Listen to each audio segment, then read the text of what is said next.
right, Mopar people, welcome back to the channel. I'm just Mopar Joe. This will be part 2 of our quick head and cam swap on my little blue truck, the lunch break 72 Dodge D100 that I pulled out of a field and turned into a drag truck. So sort of like a drag truck. Anyway, today we're getting our heads off and a bunch of other stuff. I do need to mention that I say this is quick. I've already checked a lot of things and I've already clearanced my heads for my push rods. I have not ordered push rods yet, so obviously I can't put those in yet until I put the new heads on and remeasure. We have measured one time, but it was on a different block. So I don't know if the other block that I used was decked more or less than this one. I would just like to double check my figures. This is exactly where I left it off last time. I think my first step of the day is, I'll show you this in a second. I'm gonna have to jack the truck up, undo my collectors for these headers, and get the headers dropped out of the way. I might have to take the starter off on that side, I'm not sure. Something I found interesting here. Check out that engine mount. I knew it was already kind of broken, but it's also been smashed. Let me bring you back so you can see how bad that looks. Apparently I had some good launches. This one's still rock solid in place. It looks nice and plated, but that dude's kind of wonky. And I stuck my hand under there. Maybe you'll be able to see on camera. The nut's gone. And the washer. Nothing's on there. So that's exciting. I guess it just makes it faster to be able to jack the engine up. I have no idea. But yeah, driver's side's still hanging on. Let's get the headers off. Welcome to the underside. There's my trick X pipe that I did up a little while back.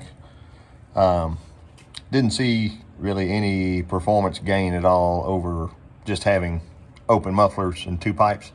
At the racetrack, in the 8th mile, for me, it didn't make a difference at all. Opinions will vary, but I was able to unbolt my collectors. One bolt was about to fall out, so I'm glad I found him. This whole experience has been good for finding stuff. I got to let her back down some now and probably jack up on my oil pan with a block of wood just to raise our engine up enough the headers will fall out. I had to undo my dipstick tube on this side. I think the starter may be fine, and as long as the header just falls down enough I can unbolt the head, I don't have to take it all the way off. Otherwise it looks pretty good under here. There's a lot of cars that they said over the winter time they got a puddle underneath them, and this one only had a few little drops.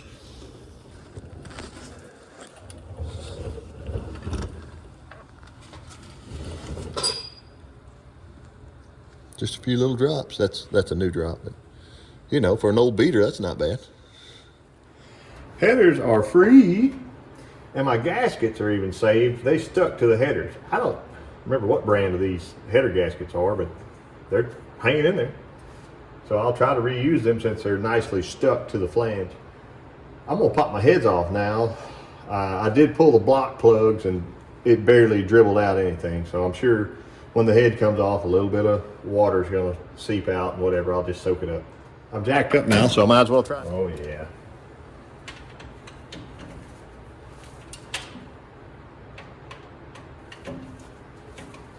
I wanted to show you this on camera so you knew I wasn't doing it with an impact wrench.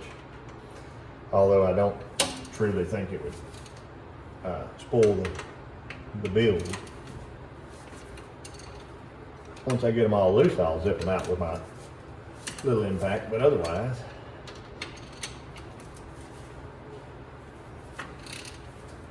we'll just loosen them up like this. I'm gonna have to take both off in a minute. There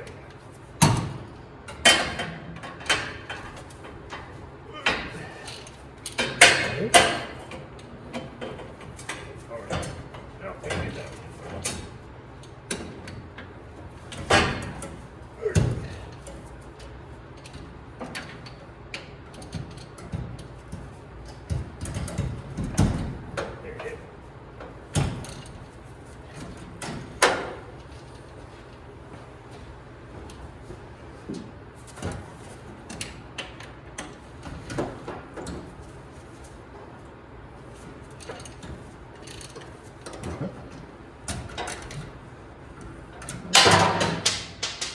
Uh-oh.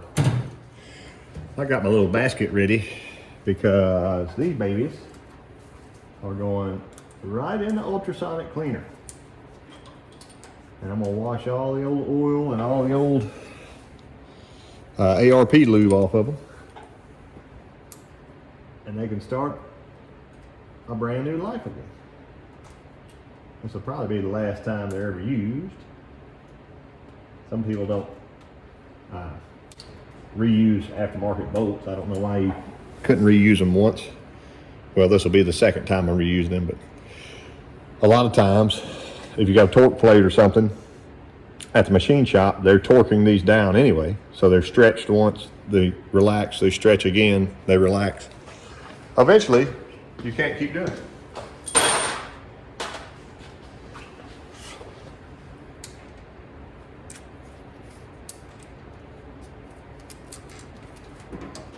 Come on.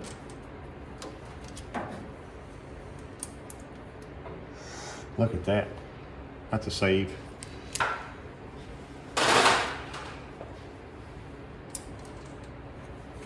I've been out here about 30 minutes so far today.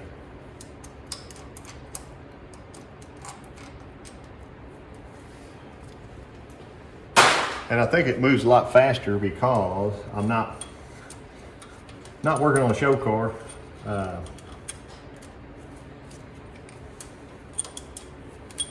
You can lean on anything, you can scratch anything.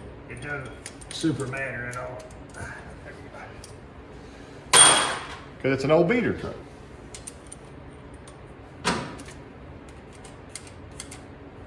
That one. Are we clear? 1, 2, 3, 4, 5, 6, 7, 8, 9, 10, 11, 12, 13, 14, 15, 16, 17. Looks good for my house. I did just spot something I want to show you. Let me pull the head off and you'll be able to see it easier. Try it and see.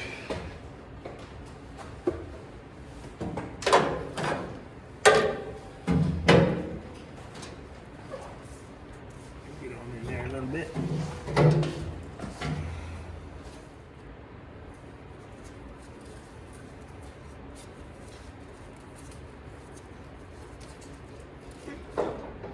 You knew that wouldn't work.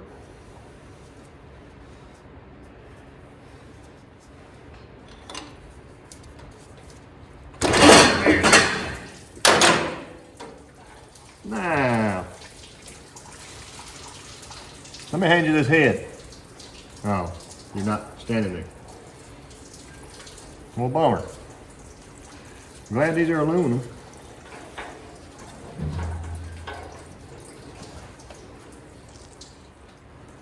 Head gasket pulled right off. The old 8519 PT1. I've had good luck with these. I mean, this is under 10.5 to 1 compression. I've never sprayed nitrous on it, but I know people who have and never had an issue. This block was decked at eds, of course, and those heads were milled.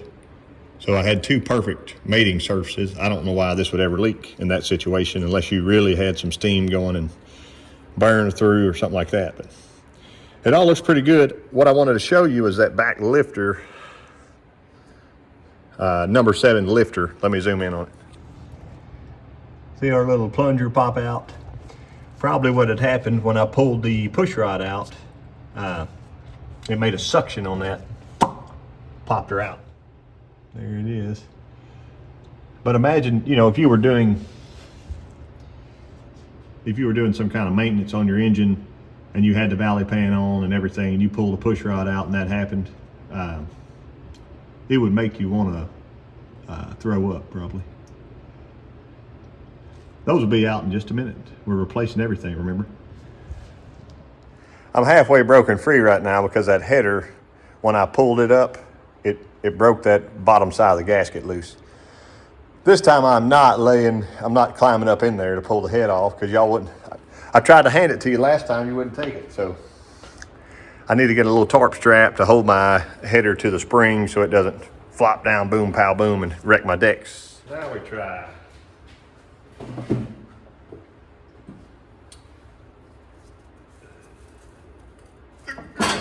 Come on out.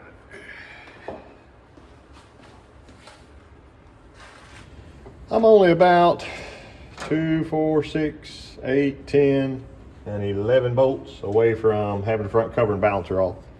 I will leave the pulley on the balancer. I don't see any reason to take it off right now. I will have to take a couple bolts out of it to be able to use my puller, but otherwise, it is what it is. See if I can turn her. Yep. That's not TDC.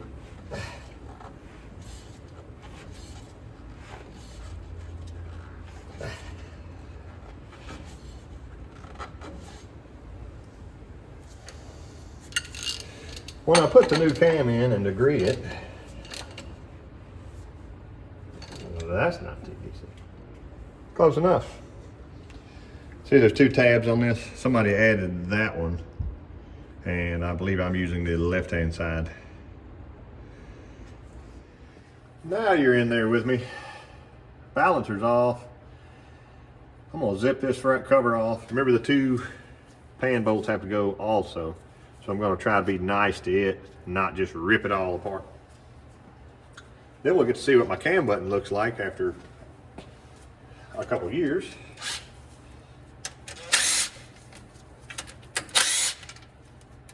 These were just plain old factory bolts that I put in painted orange.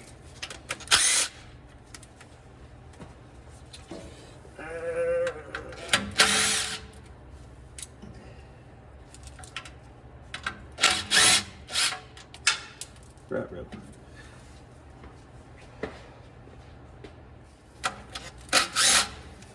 9/16.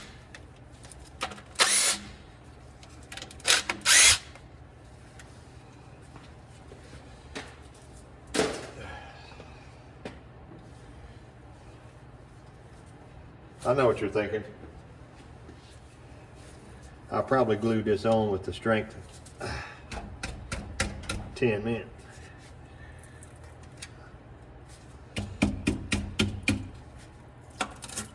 There we go.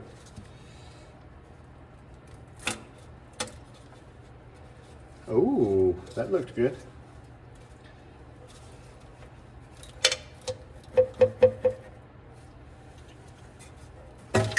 Ah, there goes my button. Don't fall in, button.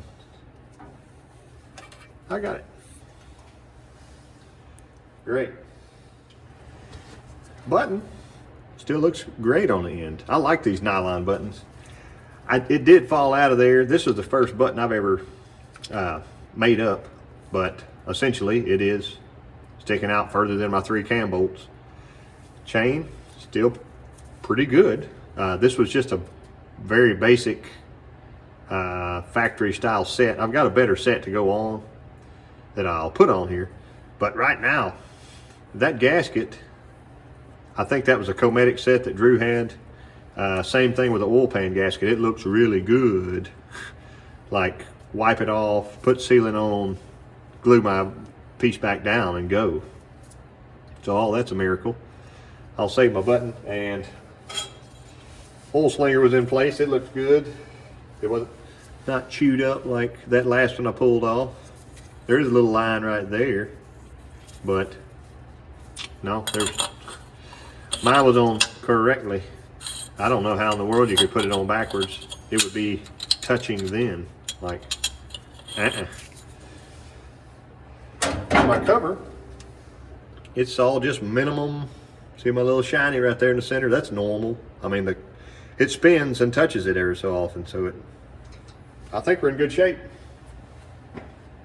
I don't know if you can tell from this angle, but our engine is just barely offset that way from our core support. So it's like angled. Remember, the rear end is centered on a Mopar, and I believe the drive train is just slightly angled that way. Usually, I think they used to do that to clear a steering box, but right now mine is also jacked up with a block on that side. That block's just laying there. So I'm gonna sneak this cam out, hopefully. I've got my handle on there best I can. This baby sure floats good still. when I pulled the cam out of my 512, it stopped, clunk. And that was part of that. It had worn down into the bearings. So I know these are bedded in well. We're hoping for really nice cam bearings still. Nobody wants to put cam bearings in anything, especially in the vehicle. So I'll investigate that here in just a minute. I think I can.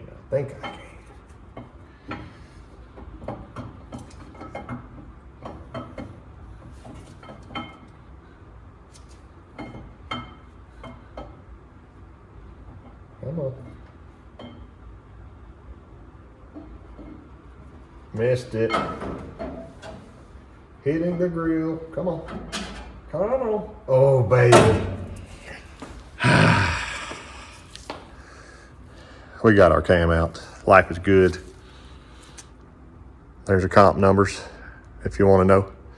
I told y'all this would be like, I could do this in a day, but I would have to have the full day to do everything. And I just don't have full days anymore, apparently. So I appreciate y'all watching. Next time we're gonna stick a cam in and have some fun.